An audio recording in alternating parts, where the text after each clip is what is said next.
Nothing but positive energy so far at Missouri camp, but you know what? We got to pair that with some realistic injury expectations for some returning Tigers. Plus, I'm not ready to count Tyler Macon out of the quarterback race just yet. All this and more coming up right now on Locked On Mizzou. You are Locked On Mizzou, your daily podcast on the Missouri Tigers. Part of the Locked On Podcast Network. Your team every day.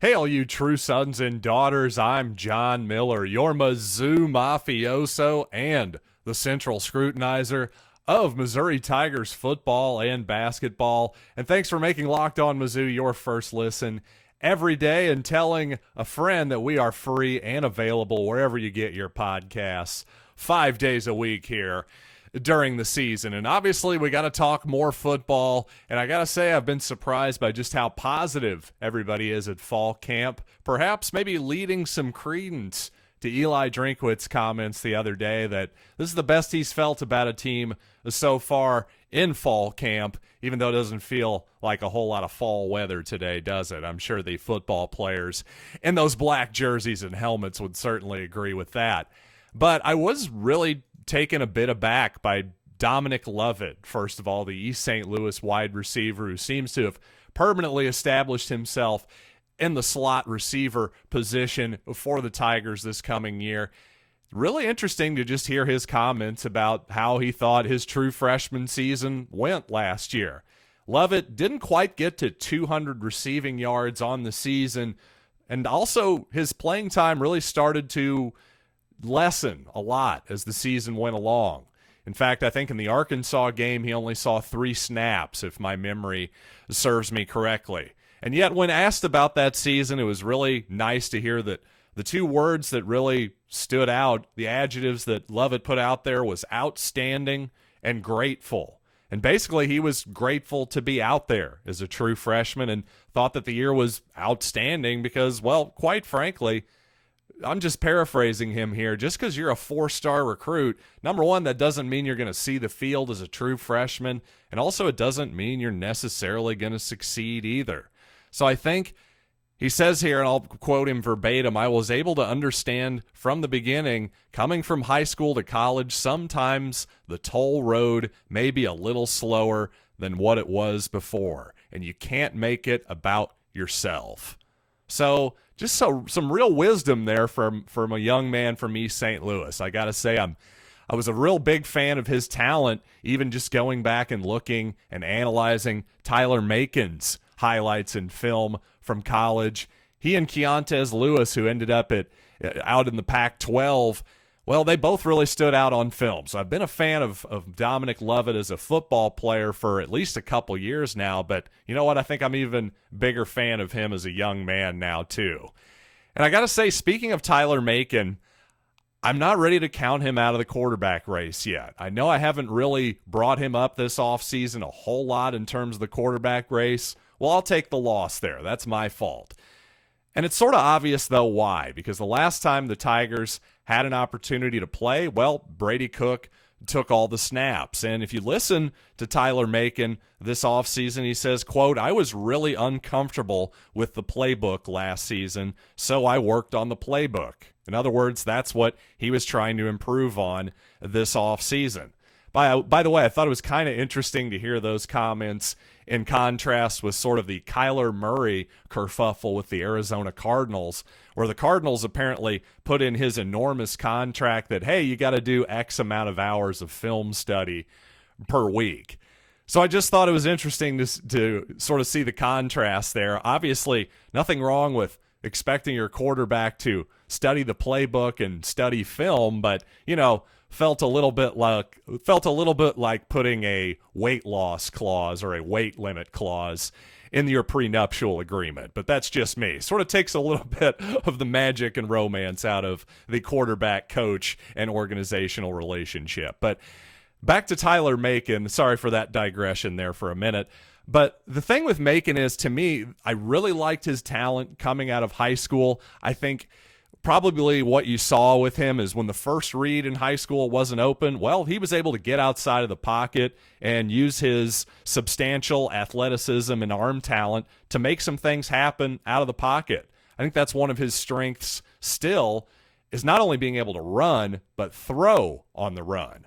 I just thought at times you saw at Missouri, his arm mechanics, his footwork got away from him a little bit, but it seemed like in the spring game, and you don't want to take too much from the black and gold game any year, but to me, I thought we saw a really improved Tyler Macon this past spring of 2022 as compared to last fall. I really thought there was a difference.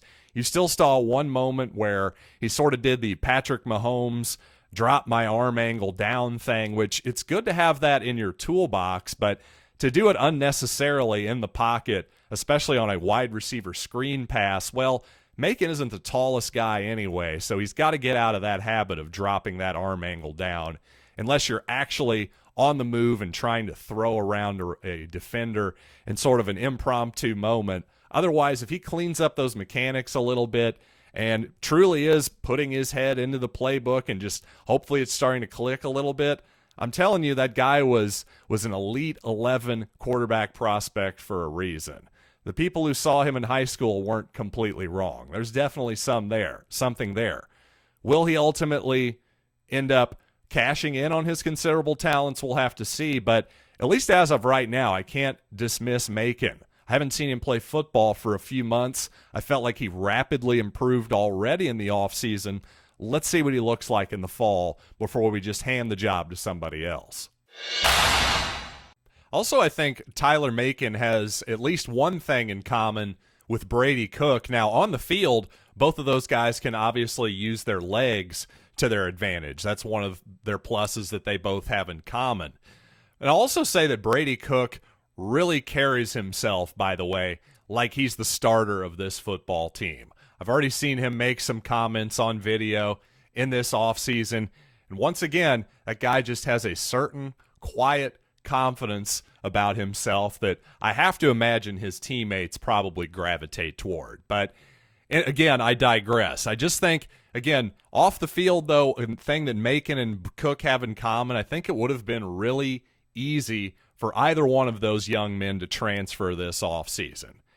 And ultimately, I still think it's more likely than not that one of those guys will transfer in the next year or two. But like I said, they didn't this offseason, and that's really important to me because I like that neither guy is seeding anything yet whatsoever. And why should they? Despite the fact that, yeah, Missouri went kicking around looking for a quarterback, clearly they didn't find their number one choice or even their number 2 or 3 choice if you want to get down to Baylor's Gary Bohannon, who spurned the Tigers as well. Well, if you're Tyler Macon and Brady Cook, it's not a guarantee you're going to be a starter anywhere else either unless you go down a level. Well, why would I want to go down a level if I'm Tyler Macon? I've been recruited to the SEC. I'm an Elite 11 player. Good for you for sticking it around. Maybe ultimately it's not going to work out at Missouri, and frankly, if he doesn't see the field a whole lot this year, I'd say there's a good chance he might move on, and I'd be okay with that. But for this year, I think it makes all the sense in the world, like Brady Cook, for Tyler to hang around and give it a shot. And speaking of taking a shot, well, why not take a shot on some wagering and have a little bit of fun with our friends over at betonline.net. Of course, never bet more than you can afford to lose. I'm like a $10, $20 bet guy personally. Let's just have some fun and try to prove how brilliant we are. Or not. We're going to have to live with the results, that's for darn sure. But regardless if you're into pro basketball, pro football, NCAA football, I think this is the perfect time of year to start looking at futures bets for football and, yes, basketball as well. In fact, if you look at NBA futures right now at betonline.net, there's some interesting numbers, including the incredibly, in my opinion, overvalued Los Angeles Clippers, who are plus 750 to win the NBA championship. Really? We're that confident in Paul George and Kawhi Leonard's health? Do they think Kevin Durant's going there? I can't quite figure that one out. That's the only way that one would make sense to me. But you know what? Just overall, these days, I think the days of an overwhelming NBA title favorite are over. Surprising to see the Boston Celtics 4-1 right now. Perhaps they're the favorites for Kevin Durant. Maybe that's what it tells us. But you know what? You can figure out things for yourself and prove just how smart you are. Head to betonline.net today. That's right, it's BetOnline, where the game starts. New Missouri defensive coordinator Blake Baker recently spoke with the media, and he had a couple of comments that shed a little bit of light on his defense that I want to jump off of. First of all, on his system and his base defense, he says his base defense is going to be a 4-down attacking system. We're always going to be a one-gap defense, he says. We're always hunting for tackles for loss and ball disruptions. So what does that mean? Hey, maybe we should do a quick gridiron glossary. I've done this one before, but hey, always good to review, and not everybody listens to every episode, believe it or not. Tisk, tisk. That's on you. But in all seriousness, a one-gap style defensive line system is a lot more like the Craig Kuligowski era, when you just had defensive linemen just trying to shoot upfield inside of one gap in the defense that's between either between a couple defensive linemen, or if you're on the defensive edge, you're going to be rushing more often than not on the outside shoulder of either a tackle or a tight end. So there you go. Whereas opposed to a two-gap player, well, those are going to be bigger players that are going to try to take up space, maybe two offensive linemen, hence two-gap, two guys at the same time, and let maybe a linebacker on the back end hopefully clean up that running play, that type of deal. Well, to me, that makes a lot of sense. It really does. Number one, whether you favor a one-gap or a two-gap, we can debate that until the cows come home. But just for this particular roster, for this 2022 collection of Missouri defensive linemen, especially on the interior, I think you almost have to play a one-gap type system because there really aren't any two-gap type players on this roster, at least not in the obvious starting positions. That's for darn sure, because Darius Robinson has always been a guy who looks absolutely amazing in his uniform. No question about that. But he's more like 280, 90 pounds of just, pure chiseled man, no doubt about that. But he's not the, 320-pound type nose tackle that you might see in the Southeastern Conference. Jordan Davis for Georgia last season. A lot of you, I'm sure, are familiar with him. There just aren't that many types of young man out there, number one. And more often than not, they're going to go to Alabama or Georgia. So if you're Missouri, maybe be a little bit more realistic and realize that, yes, the 320-pound five-star defensive nose tackles are not going to be going to your university, and they certainly don't appear to be on this roster right now. Perhaps Kyran Montgomery will get there someday. He's a guy who's really, really large for his age, no question about it, but I still feel like he's maybe more of a one-gap type player than a two-gap type player. But again, regardless, I think that makes all the sense in the world, especially when Jaden Jernigan, the transfer from Oklahoma State, the former Cowboy, recently checked in at about 265 pounds. Hey, maybe he's going to fill out a little bit more before the season, get up to 280 or so. But again, I have been worried about Missouri getting pushed around at the point of attack.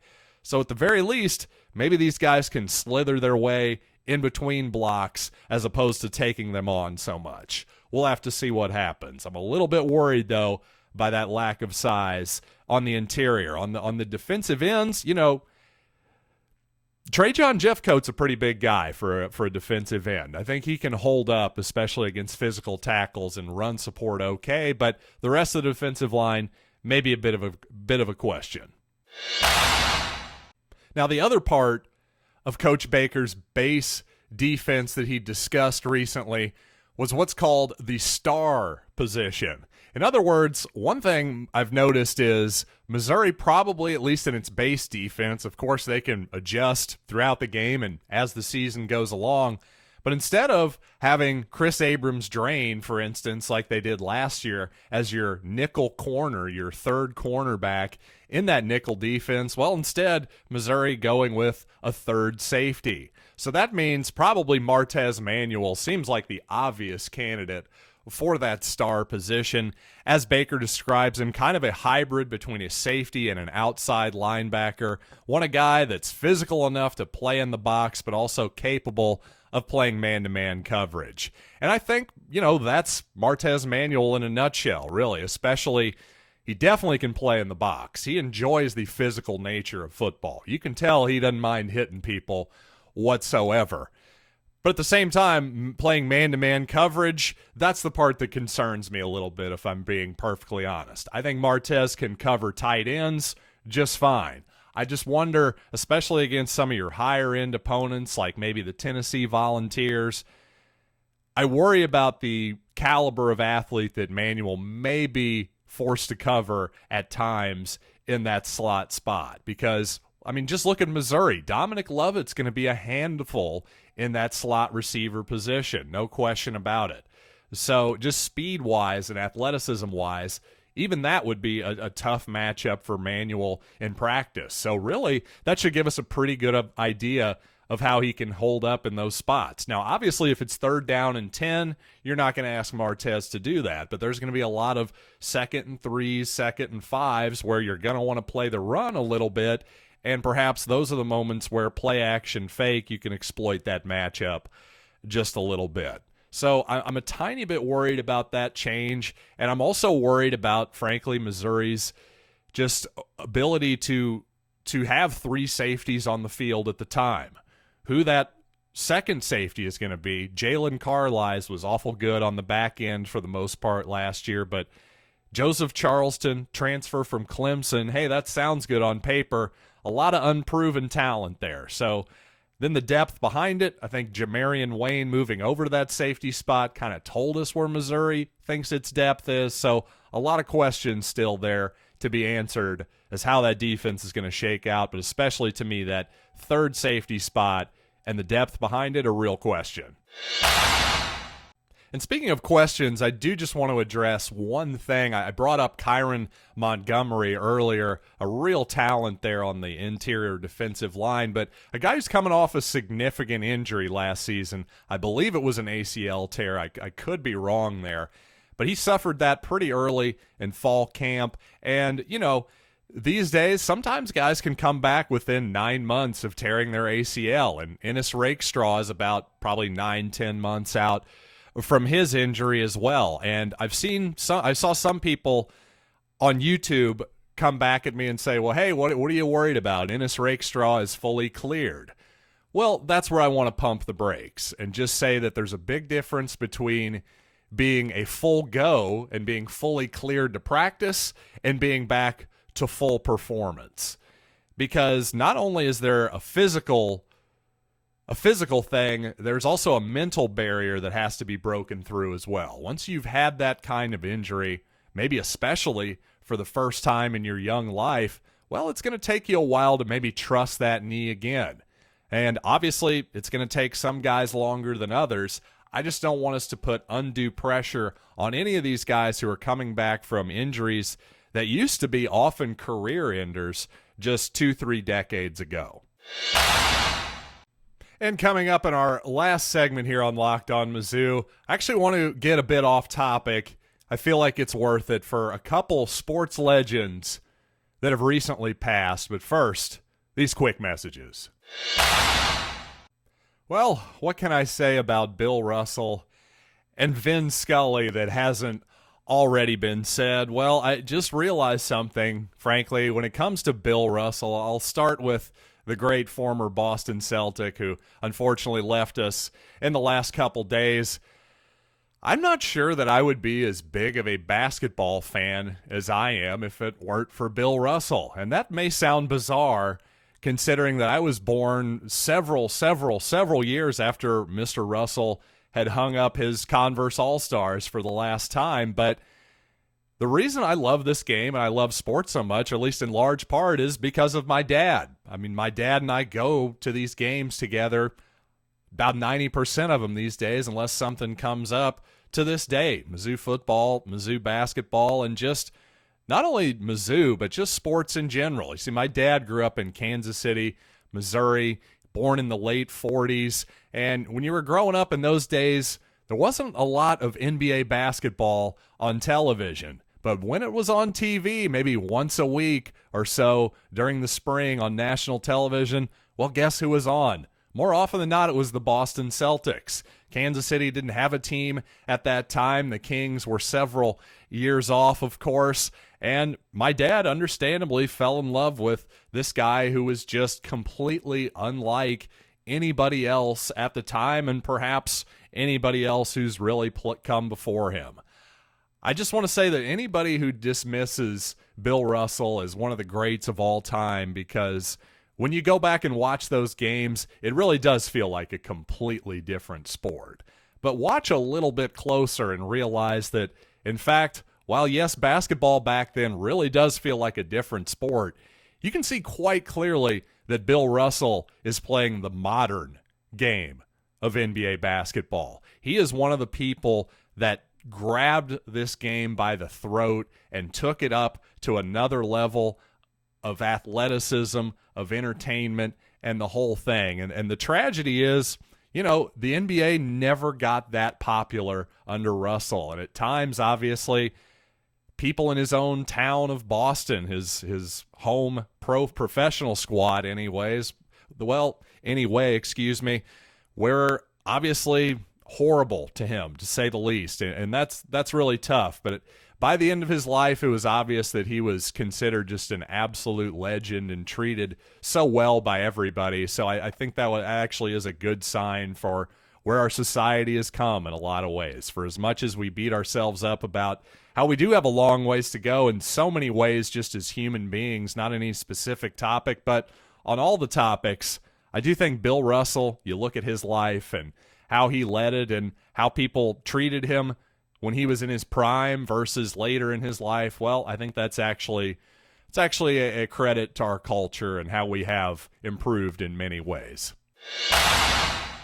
And finally, there's Vin Scully, who was announced he passed away.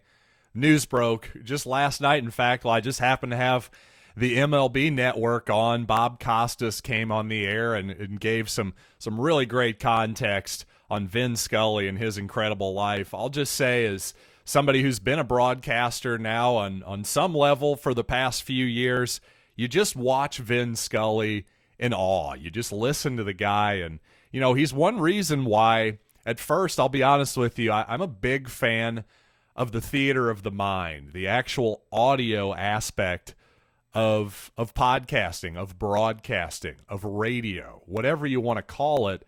To me, if you're going to have a visual show, there should be a really good reason for it. It shouldn't just be a guy with a camera in his face and a microphone. And yet that's exactly what my show is if you watch it on YouTube. Now, business-wise, hey, brilliant decision. Thank you, Locked On, for that. Because when they forced me to do it, I push back a little bit. But again, the reason I push back is because I have such respect for people like Vin Scully who can really create that theater of the mind. And it's what makes baseball such a fun thing to consume, especially without the visuals. Vin Scully was not only an expert at making baseball come to life, but the men who played this game come to life.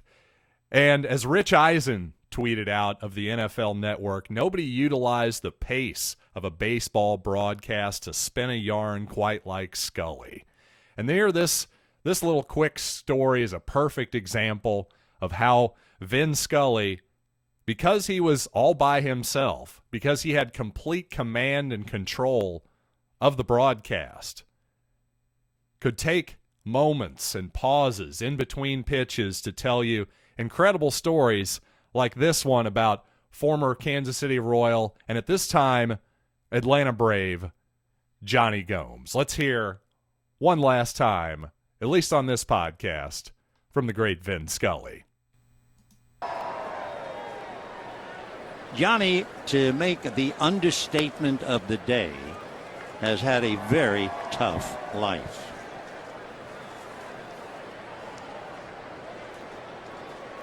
We can give you maybe one or two stories. We don't want to get into too much of the privacy area. Let's start when he was 12. He was doing work on his grandmother's house, and a hired hand showed up with a wolf on a leash. Here's the 2-0 pitch. 2-1. Anyway, Johnny loved dogs. He had never owned one, though he had no idea about how serious a wolf might be. So he walked up to the wolf, and the man hollered at him, "No, it's a real wolf. Don't pet it." The 2-1 pitch in. Well, the man ties up the wolf, goes around the corner to mend the fence, and Johnny goes back to the wolf, saying something like, "Oh, I'll talk to him and it'll be great." And the wolf attacks him, has knocked him down on his chest, just about ready to devour him. 2-2 pitch, check swing, no swing, ball 3. Johnny suddenly, totally and completely relaxed. He was done. He knew it. And whatever he did by relaxing, the wolf decided, I don't have a rival here. And the wolf got off his chest. Johnny got up and walked away. Ground ball by the diving Turner, and the base hit by Johnny Gomes. So a 1-out single left by the Wolfman. Yes, the Wolfman with a perfectly timed single, and wouldn't you know it, that's how it always seemed to go for Vin Scully, a guy with just impeccable timing, always knew to finish up that sentence and then go, and there's the 0-2 pitch, just masterful. I don't think we're ever going to see another one like him, and plus, did you get to know Johnny Gomes there just a little bit, or what? Did you feel like that was more interesting than hearing about his batting average on balls in play, or his OPS plus, or any of these other statistics that baseball broadcasts in particular, I should say, have seemingly gotten mired in the last few seasons? Well, to me, while all that stuff is all well and good if you're trying to win games, when it comes to actual broadcasting and making the game interesting for your average fan, well, we could all sure learn a lot from the late, great Vin Scully. So you know what? Thank you all for indulging those thoughts there here at the end of this show. I know they weren't Mizzou related, but what the heck? It's my show, and it's the last segment. So also I got a lot of these to do. What can I say? But no, in all seriousness, I just thought I would have been remiss to not acknowledge a couple of incredible sports figures there that really changed both of their sports without question. So with all that being said, hey, thanks for making this your first listen. As always, please check out Locked On SEC. Make that your second listen. Chris Gordy and your local experts of Locked On take you across the Southeastern Conference in 30 minutes or less. Alyssa Lang, yes, ESPN's very own, was just recently on with Chris. Alyssa's a really good time, so take a listen to that. Again, make Locked On your SEC your second listen. That's Locked On SEC. So, until next time, I'm John Miller, and thank you so much for listening to Locked on Mizzou.